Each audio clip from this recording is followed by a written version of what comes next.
Hello, everyone. My name is Danny, and this is my review for Viceroy's House. Viceroy's House. It is based on a true story, and it is in English most of the time, and it runs 106 minutes. It's a BBC film. It's not rated, and it's from 2017. It's an IFC film, and I try to watch these when available because I appreciate what people do with the IFC films, and it's their baby, and they want to spread it to the world. They want everybody to see it, so usually it turns out pretty well. I've seen some good horror films. People, do amazing things on their own with low budget, better than people with millions and millions of dollars of a budget, and turns out to be crap. So I like IFC. Please support the IFC films where it says IFC. Yeah, on the top there. IFC. If it has that on the spine, try and watch it, okay? All right, here's the story. New nations are rarely born in peace. India, 1947. Lord Mountbatten is dispatched, along with his wife Edwina, to New Delhi to oversee the country's transition from British rule to independence. Taking his place in the resplendent mansion known as the Viceroy's House, Mountbatten arrives hopeful for a peaceful transference of power, but entering centuries of colonial rule in a country divided by deep religious and cultural differences proves no easy undertaking, setting off a seismic struggle that threatens to tear India apart. With sumptuous period detail, director Gurinder Chadha brings to life a pivotal historical moment that reshaped the world. And that's pretty much what it is. This lady that directs this film, it explains her connection with it at the very end. So don't just turn the movie off as soon as you think it's done. Watch it all the way, because then it explains the director's involvement or her reason for making this movie. So again, this is dealing with India before they really became India, and then Pakistan became Pakistan. So I'm not a big history buff. I don't really understand the whole thing, but some people might, and if you're watching this, you kind of at least know where that's going. So all the Indian people in this movie are just tremendous.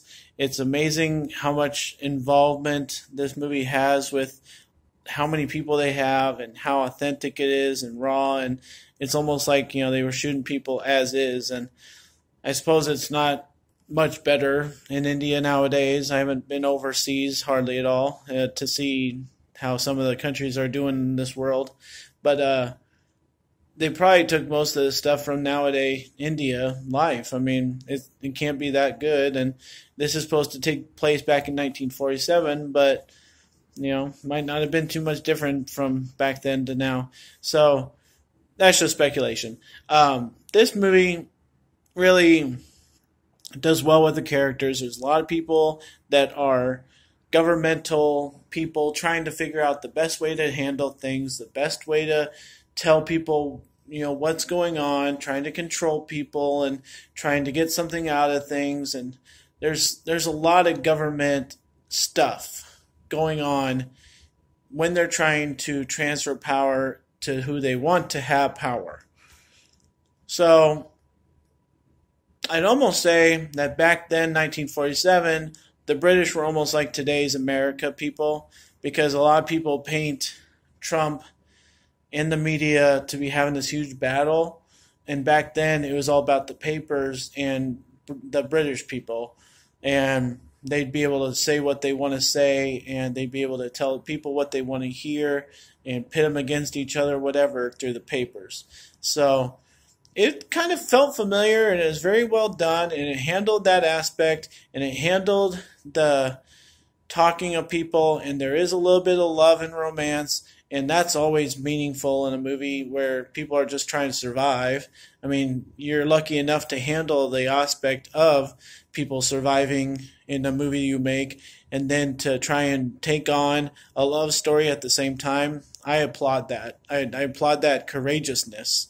It really was a little stale there for a while, but then it was like, oh boy, at the end. So I applaud this movie. I think it was well done, and I think it was handled appropriately, and it tells an amazing story. It tells a part of history that people don't think of very often. And nowadays, I mean, we get mixed messages about Pakistan, but back then they were so hopeful for an alliance with them, and so how times change. But back then it was a really unique story, and for this director lady, it was kind of a personal story. So I'm just gonna give it a C plus, and it was okay, and it was kind of a story that not a lot of people will really care about, but they should. But other than that, it was just kind of a historical tale, and that's about it. So it was very nice, and it would be a nice watch for you, and some of the people in it are very talented. So otherwise, a lot of the Indian people are kind of the same. It's hard to tell who's doing what, but it's a very big controversy, and I'll leave that for the rest of you to find out exactly what is the controversy. So again, my name is Danny. If you like this review, please try and watch my other reviews and hit like and subscribe, because I just keep them coming from the years 2000 to 2017, now 18. And I watch in-theater movies also, and I watch little kids movies, all kinds of stuff. So we'll keep it going here, and you guys enjoy your movies. Thank you.